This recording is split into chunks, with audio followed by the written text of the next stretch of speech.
Hello, welcome to my channel, or welcome back to my channel, where I talk about all things natural dye and share natural dye tutorials with you.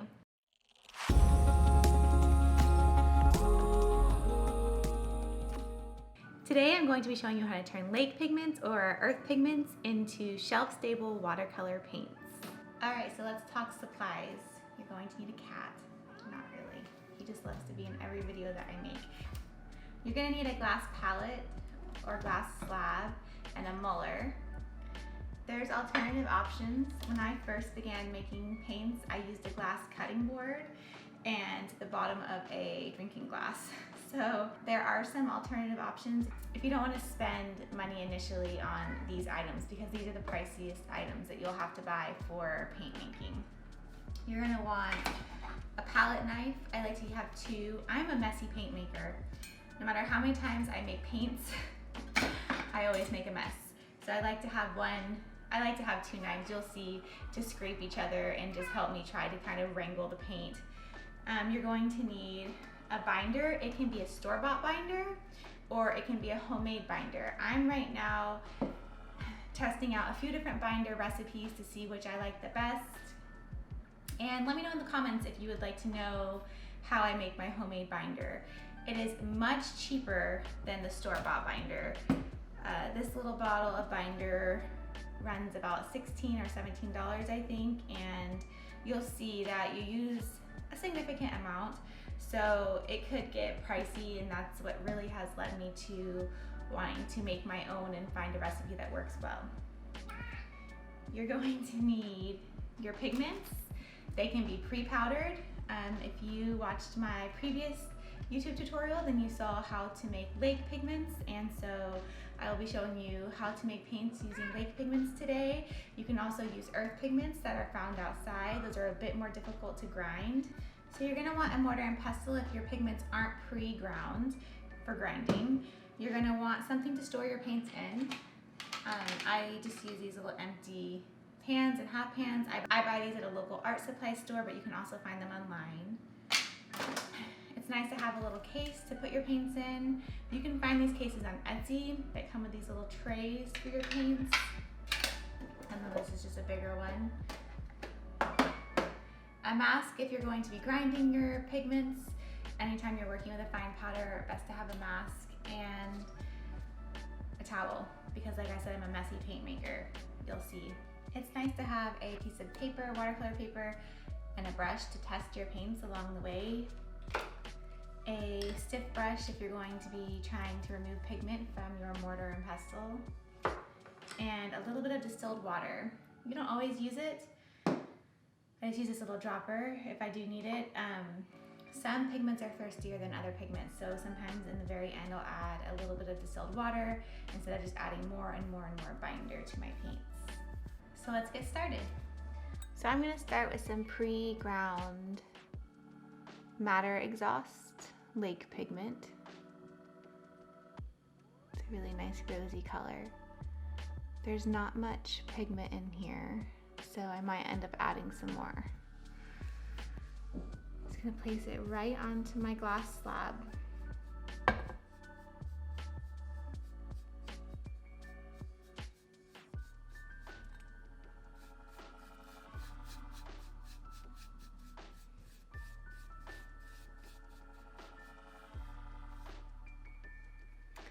I always like to save a little bit of pigment,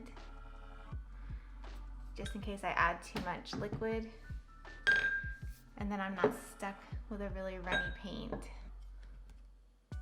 And so for this tutorial, I'm going to be using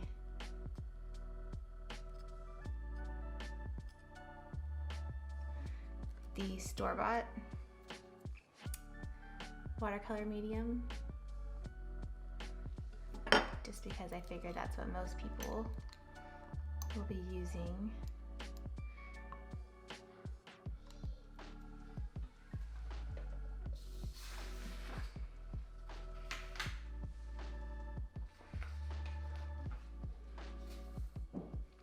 So like I said, there's no real recipes, but a little guideline you could try to start with is around a tablespoon of pigment to 5 milliliters of binder.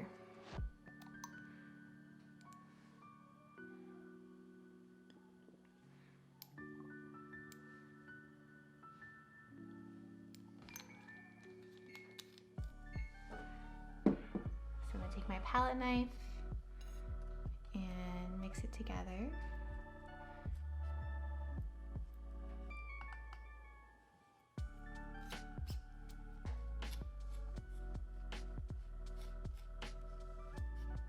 And I can tell right away I definitely am going to need more binder.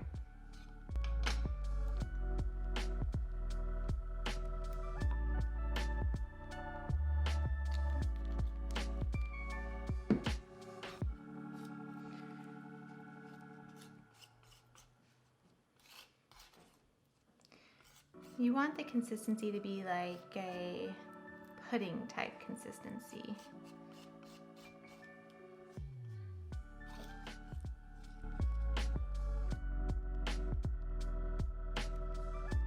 It's a little too sticky, so I'm going to add a little more binder.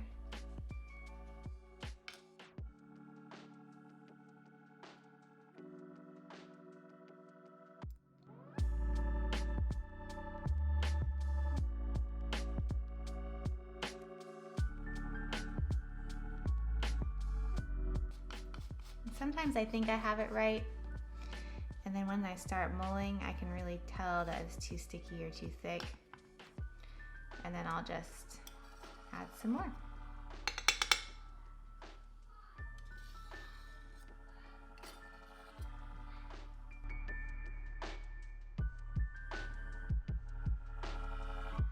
So you shouldn't have to use too much elbow grease. Your muller should really suction onto your palette or your slab, and then you shouldn't have to really put too much work into this. You can also do figure eights. I forgot to mention in the supplies that I like to use this non-slip mat under my palette, but as you can see, it doesn't always work. It slips around a little bit.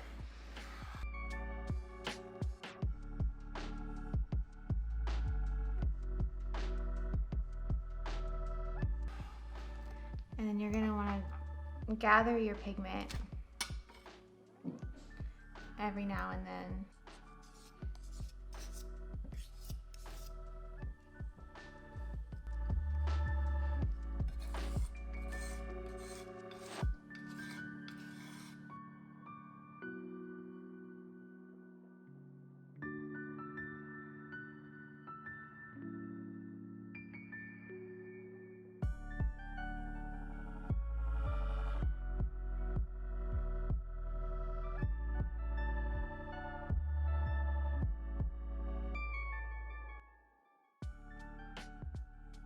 Every pigment's different. Earth pigments take much longer. I usually go for 10 or 15 minutes minimum. So this is starting to feel a little tacky to me, so I'm going to add a couple drops of distilled water. If you don't have distilled water, you can add some more binder.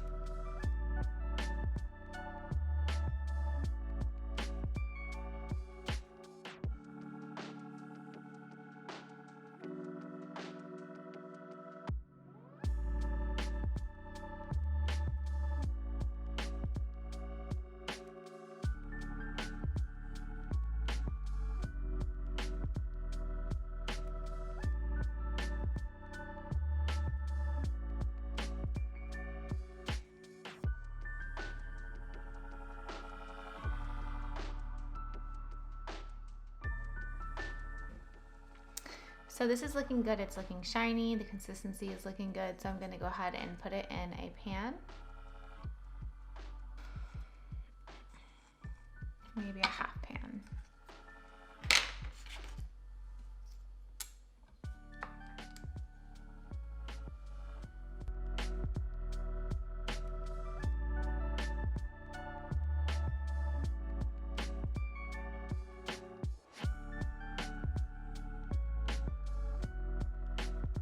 So I didn't make you sit through the whole molding process because it takes a long time. But you could see that towards the end, I tested my paint on a piece of paper, and I did that for a couple of reasons. If it comes off dusty or smudges on your finger really easily after it's dry, there's likely not enough binder in the paint. However, if it comes up shiny and cracks when you bend the paper, then there's probably too much binder in the paint, so you could add a little bit more pigment. So those are just a couple really simple troubleshooting tips. It'll take a couple of days for the paint to dry before they're fully dry and ready to be used. So making shelf-stable watercolors is really very simple. It's something that you'll have to experiment with a little bit just to get the feel for it, but once you get the feel for it, it's pretty straightforward. I hope that you all enjoyed this tutorial and that it was helpful to you. If you have any questions, please drop them in the comments below, and I hope that you have a wonderful day.